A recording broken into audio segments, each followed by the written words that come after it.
Beberapa hari yang lalu aku upload video yang ini. Kemudian di video itu ada komentar yang unik menurutku. Dia berkata begini, "Bang, Tuhanmu udah makan atau belum? Tuhan kok makan?" Nah, ini pertanyaan kira-kira sudah ditanyakan oleh banyak sekali orang muslim. Dan puji Tuhan, Beluga ini ya nama akunnya, dia mewakili pertanyaan dari teman-teman muslim kita yang nanti akan kita jawabin pada video kali ini.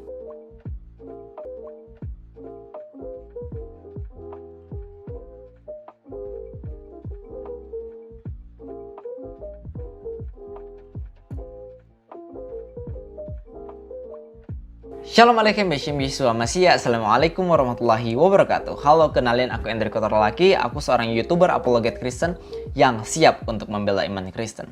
Nah, pada hari ini kita akan membahas mengenai pertanyaan ini. Kenapa Tuhan orang Kristen, ya jelas Tuhan Yesus Kristus, itu makan? Di dalam beberapa ayat di dalam Alkitab kita bisa melihat catatan bahwa Yesus Kristus itu pernah makan, bahkan bersama dengan murid-muridnya, dia memecah-mecahkan roti dan sebagainya. Dimana sangat tidak masuk akal kalau Tuhan itu perlu makan. Jadi bagaimana cara kita orang Kristen menjawab hal tersebut? Pertama-tama kita harus menjelaskan bahwa Tuhan Yesus Kristus itu memiliki kodrat sebagai Allah yang menjadi manusia. Sekali lagi, Yesus Kristus adalah Allah yang menjadi manusia.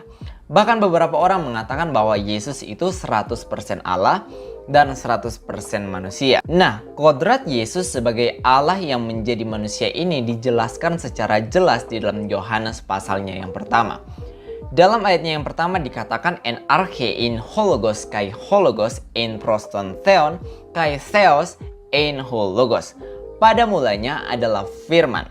Firman itu bersama-sama dengan Allah dan firman itu adalah Allah. Jadi perhatikan ya, firman itu adalah Allah. Pada ayat 14 dijelaskan tentang firman ini. Dan firman itu telah menjadi manusia atau telah menjadi daging dan diam di antara kita. Itulah yang kita kenal dengan Yesus Kristus. Sebagai firman Allah, dia adalah Allah itu sendiri. Dan sebagai firman yang menjadi manusia, Yesus jelas memiliki kodrat sebagai manusia. Nah, kalau sudah paham sampai di sini, jelas kita bisa menjelaskan pertanyaan tadi, Tuhan kok makan? Nah, sebagai firman Allah, Yesus jelas memiliki sifat-sifat sebagai Allah. Dia bisa membangkitkan orang mati, dia bisa mengampuni dosa, dia bisa melakukan hal-hal yang hanya bisa dilakukan oleh Allah. Bahkan dia pernah mengatakan bahwa dia ada sebelum Abraham jadi, di mana itu mengindikasikan bahwa dia telah ada sebagai firman Allah, eksistensinya telah ada sebelum Abraham lahir. Bahkan orang-orang Yahudi pada saat itu ingin melempari dia dengan batu karena pada saat itu Yesus sedang menyamakan dirinya dengan Allah. Tetapi di lain sisi, jelas Yesus memiliki sifat sebagai manusia karena dia adalah Allah yang menjadi manusia.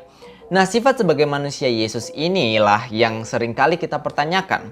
Kenapa dia makan, kenapa dia tidur, kenapa dia mati, padahal bukankah dia itu Allah?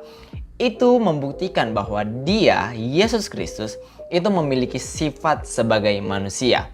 Nah, kalau aku ingin paralelkan dengan Al-Quran, Yesus Kristus itu sama dengan Al-Quran di dalam Islam. Al-Quran itu adalah buku, mushaf ya. Kita percaya bahwa firman Allah itu kekal. Tetapi firman Allah di dalam Islam menjadi buku. Ketika buku ini hancur, mushaf ini hancur, apakah itu berarti bahwa firman Allah juga ikut hancur? Jelas tidak demikian.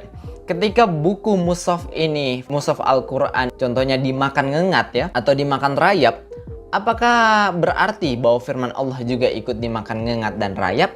Jelas tidak. Demikian juga dengan Yesus Kristus yang adalah firman Allah yang menjadi manusia. Ketika Yesus adalah firman Allah yang menjadi manusia, kemanusiaannya ini bisa makan, bisa minum, bisa tidur, bahkan bisa mati. Tetapi meskipun bisa makan, minum, dan mati, itu tidak mempengaruhi bahwa ketika Yesus makan, firman Allah juga ikut makan. Ketika Yesus mati sebagai manusia, firman Allah juga ikut mati. Nah, aku harap penjelasanku jelas buat teman-teman yang masih penasaran kenapa Yesus Kristus, kalau dia adalah Tuhan, kenapa dia makan. Demikian penjelasanku. Shalom alaikum Beshem Yesua Mashiach. Assalamualaikum warahmatullahi wabarakatuh. Salam sopan santuy. Dadah.